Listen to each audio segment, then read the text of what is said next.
You've seen him on the Horn Ford commercials. You may not have known he was a huge community servant. You'll meet him coming up next on Carolina People.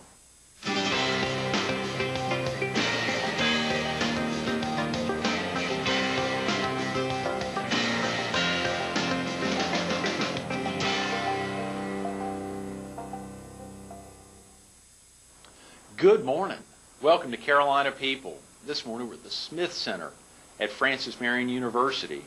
We're focused on community service in the PD, and we're visiting with one of its community servants, Erwin Paxton. Good morning, Erwin. Good morning. Thanks so much for being with us this morning. Yeah, looking forward to it.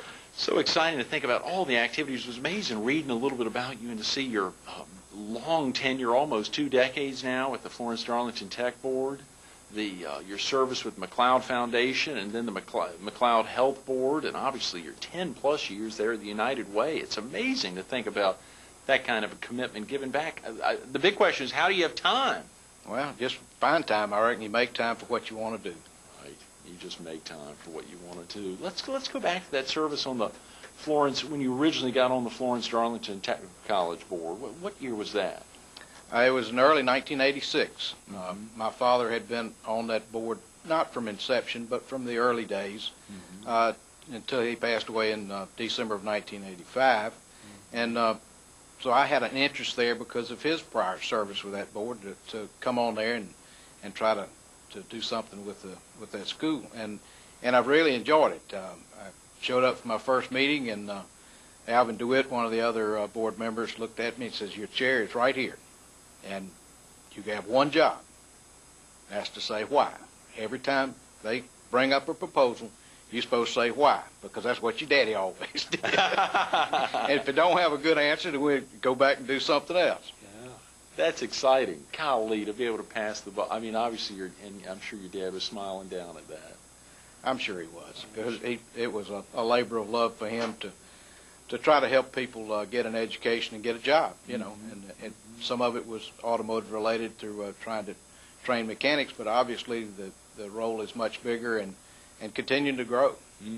And Florence Darlington Tech has grown so much. It's amazing to see from when you joined the board in 1986, not even back as far as your dad may have joined the board, but when you joined in 86 to where it is now, to see the expansion into Charlie Gould now, and of course even the former president. So much has gone on. Yeah, it's really amazing. Charlie has done us a great, fantastic job. He's got such a vision and of where he wants to go, that he's trying to do things in Florence, South Carolina that nobody else is doing on the East Coast. And our next project is developing the 100-plus acres that's behind our original campus, and hopefully get started with that before too much longer with the Southeast Institute of Manufacturing and Technology. Charlie thinks that a lot of people have given up on manufacturing, where in fact if we provide the right support and the right training for these people, that we can attract manufacturing jobs into not to just the PD in South Carolina, but that we can assist those existing firms as well with training in these specialized fields. And that project is very exciting, and we've been working on that for 4 or 5 years now, but we're getting close to getting started with that. And Erwin, y'all's main campus there is such a prime location, virtually where 95 and 20 meet. To think of that, just an amazing location as it would relate to the rest of the East Coast, Miami to New York. It's a place you can really get to, and we've already got some things there that nobody else has got. As we've looked around our welding programs that we are in conjunction with ESOB here, our facility is state-of-the-art, and it's brought some jobs to Florence too, because we can train people with the latest state-of-the-art equipment in welding, and that's kind of what we want to do with some of these other issues. I'm sure with the needs from McLeod and Carolina's hospital system for other folks within the medical industry, nurses, or so many folks who help make the medical facilities tick here in the PD area, there must be a great pressure on the technical colleges in the area to help provide some of that training. Have you seen that in your tenure both on the Florence Darlington Tech Board as well as on the McLeod Foundation and now McLeod Health Board? Yeah, there's a lot of issues dealing with money and whatnot, being able to afford the faculty and all to train these students, and because everybody knows the problems the state's been having lately with the shortfall in funding. So in many cases, McLeod and the other hospitals, as well as Florence Darlington Tech, have gone together to find ways to fund some of these programs with many of the hospitals in the area, actually donating some money to try to cover our costs so that we continue to supply the needs of the hospitals with nurses. Because a lot of, the younger nurses, they get tired of working 24 hours a day too, and they go into other settings. And so it's a constant battle trying to keep a full staff in all these hospitals, although McLeod is doing a real good job at that with some programs they put in place to try to retain the people that they have. But that's always going to be an issue as the PD grows and as we get more need for health care. The issue of training enough nurses, of course, we're out here at Francis Marion, and they've got a program to train to a 4-year degree as well, because there's a need from that area too. So all these institutions are working together to give people a job, give them a chance to make a living, and to provide the health care that we need. That is the largest industry in this. Absolutely, and to be able to keep them in the PD. Yes, that's right. That's the whole deal. Keep them in the PD. And real quick about that, are you originally from the PD, Erwin? No, I was born in Charlotte. I went to first grade there and moved on to Orangeburg and then to Florence when I was in the 6th grade.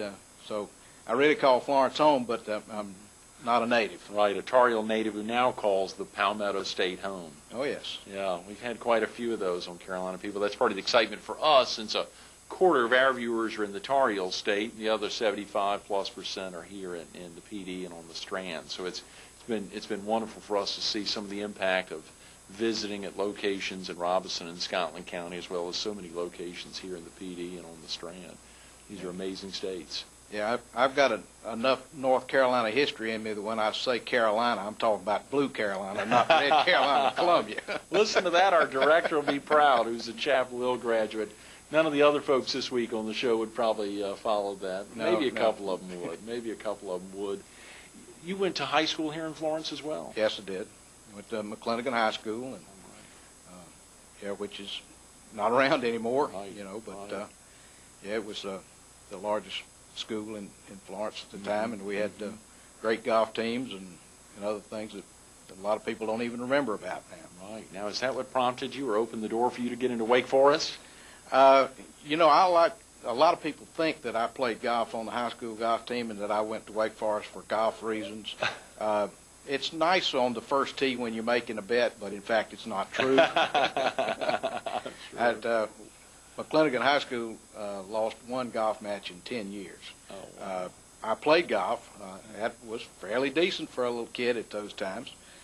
But the reason I went to Wake Forest is that's where my father went, and he was unable to finish because of money reasons back in the Depression. And so one of his goals for me was to attend and to graduate from Wake Forest. And so I had always followed Wake. It was the only place I applied, and, was fortunate enough to get in. So, I'm still very much tied to Wake, but it was for other reasons. It's not for golf. Yes, good for you, Erwin. I'm so glad to know that your father had that goal, and that's so important to get those goals at an early stage for a boy or a young man to be able to set the stage for that. I'm so glad you did. And so many folks started Wake, and we think about Jesse Helms in North Carolina who started Wake, couldn't finish. That's been a common, a lot of folks. Doug Brendel up in North Carolina, a lot of folks start and just couldn't finish. I'm glad you could follow through on that.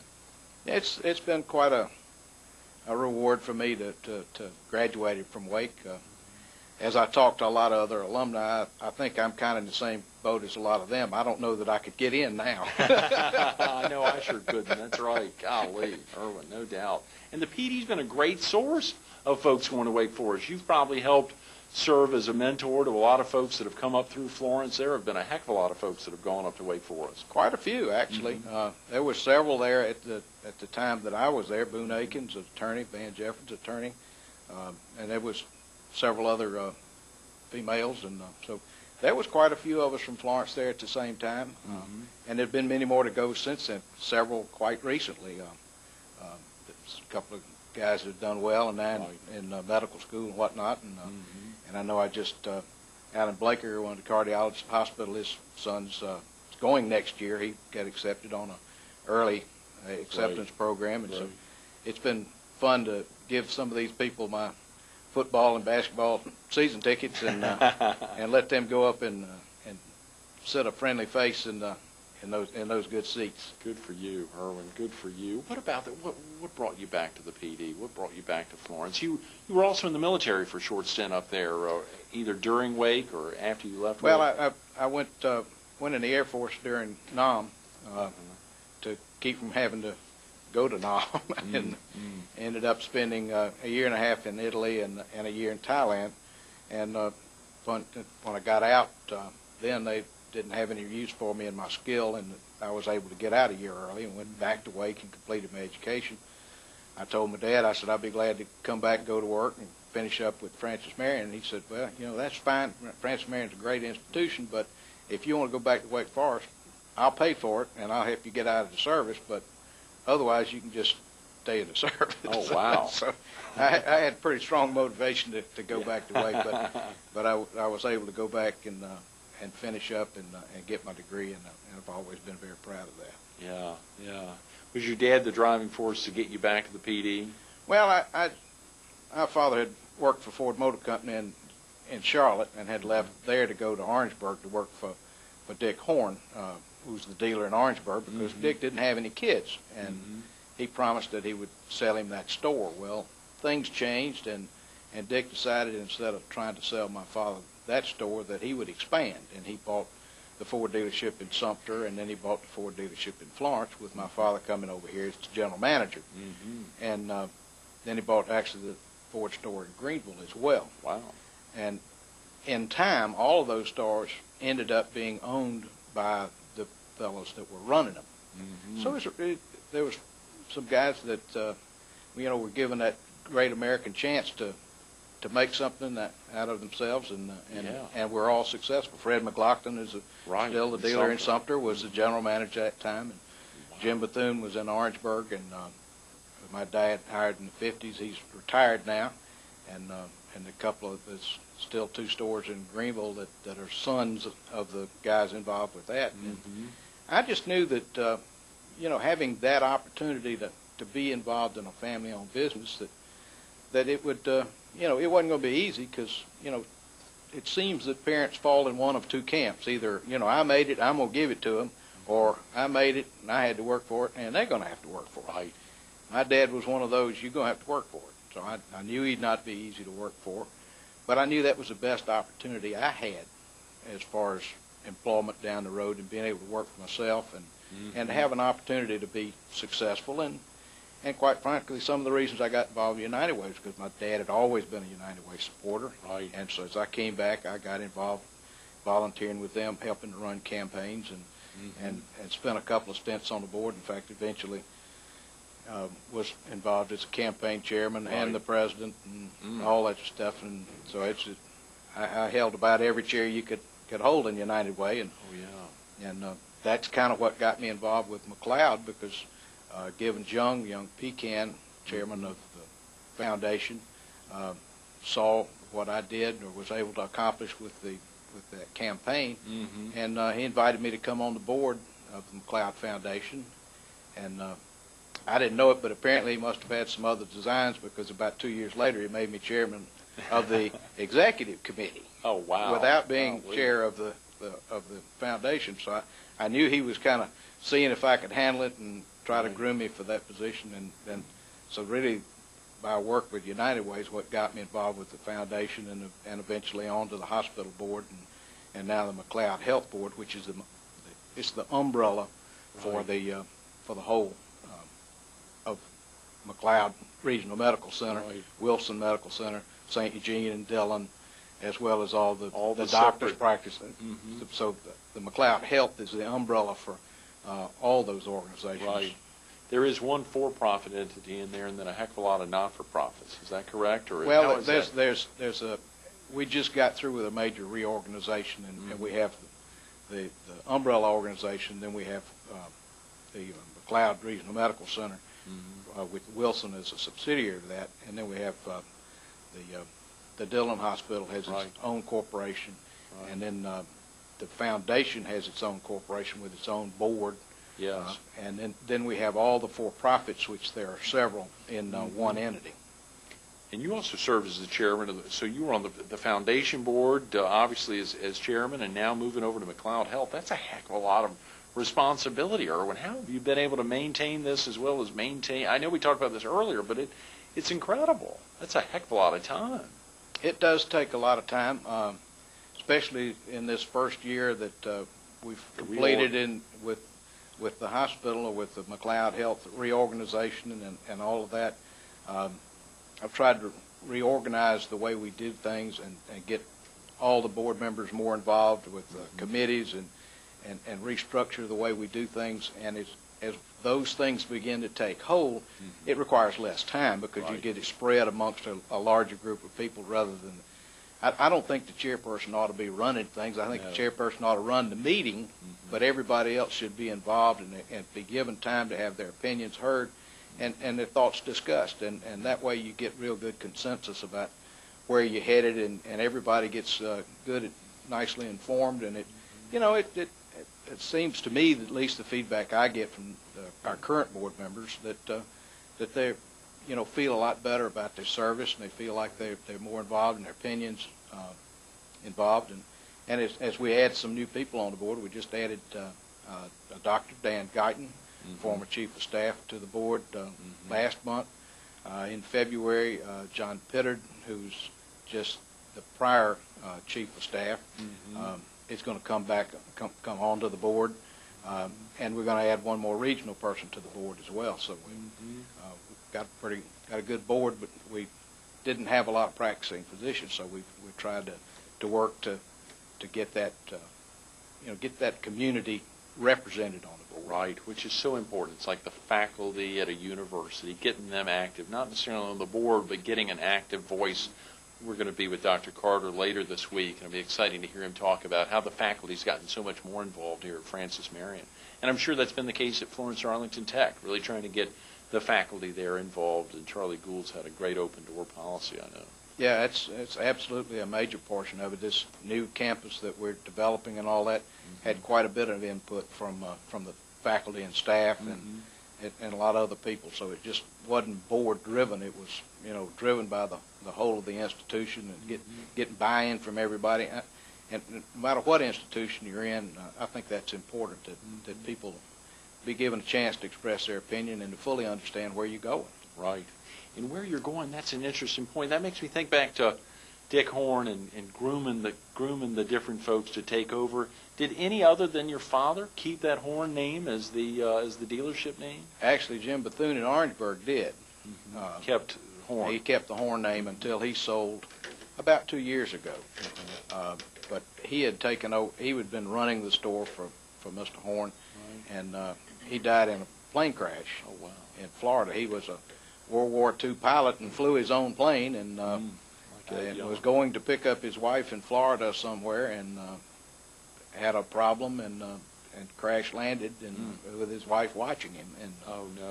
And so at that point they sold the store to Mr. Bethune, who ran it. And when he got ready to kind of retire, his son really wasn't interested in it, and so they sold it about 2 years ago. And now they're in a used car business right on a lot that we've been there since 55, 56. Wow.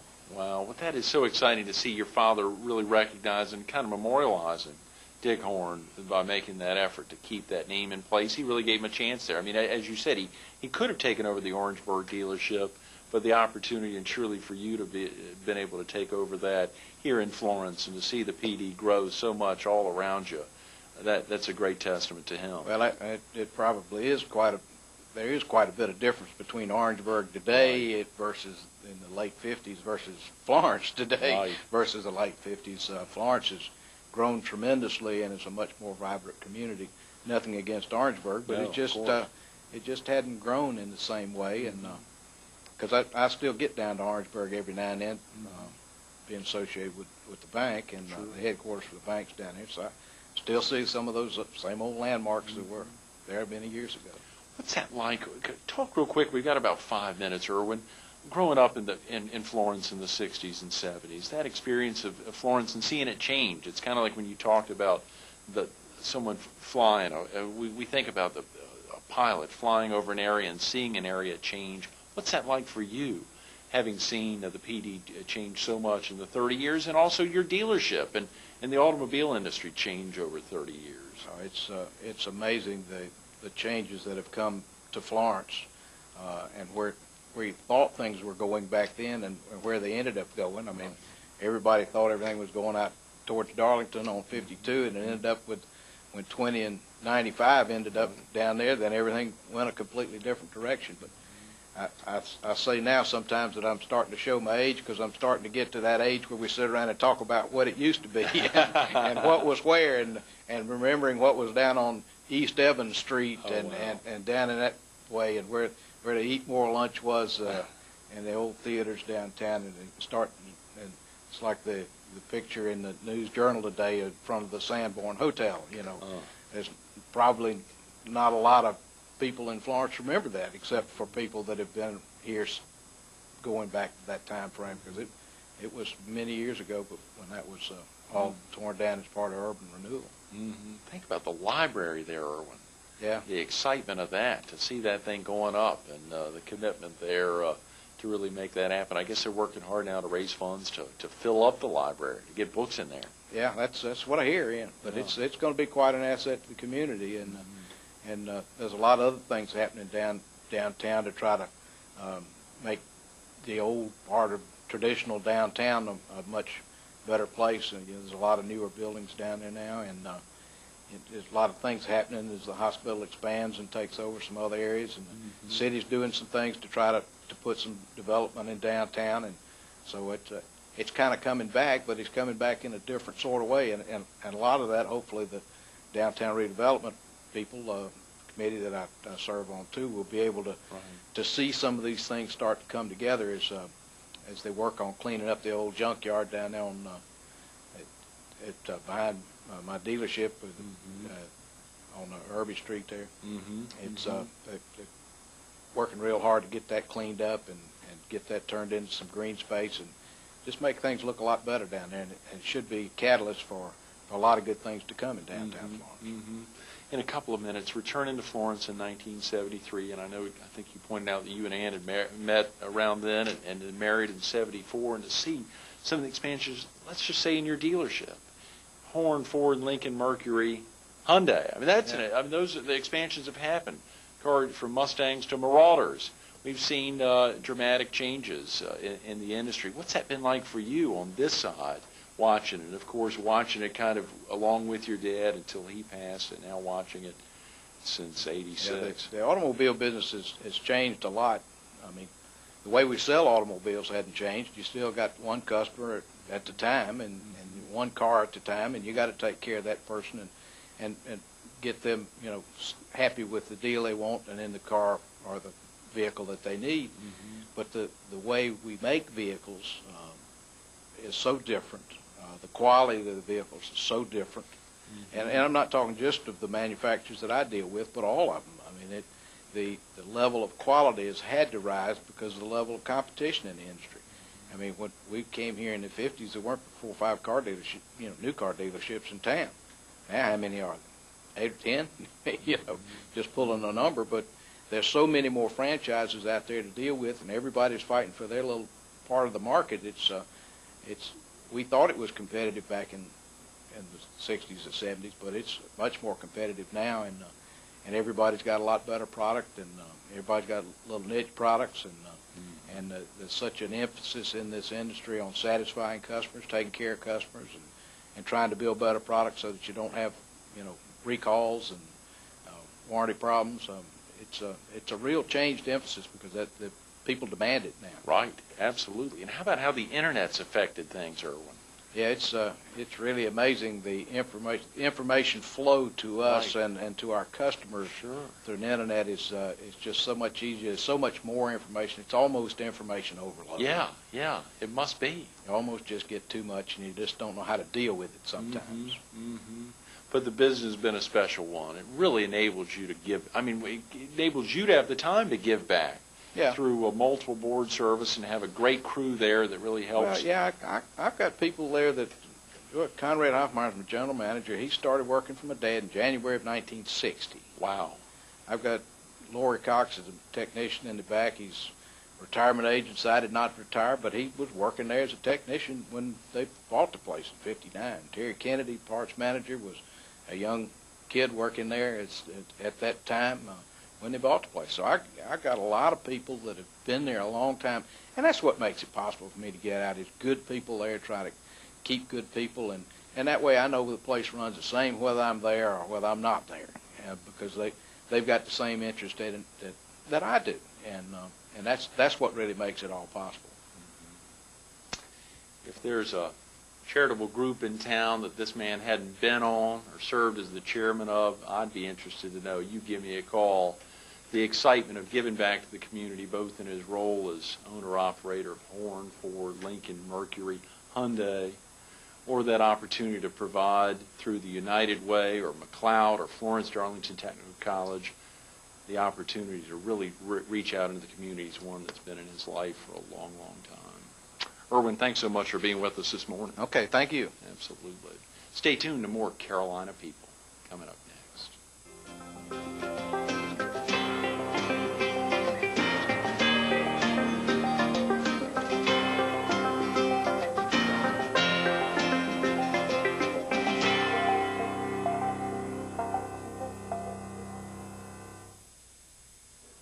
We want to thank Erwin Paxton and his amazing vision to strengthen the PD and work so hard to help charitable groups tick for making today's Carolina People so special.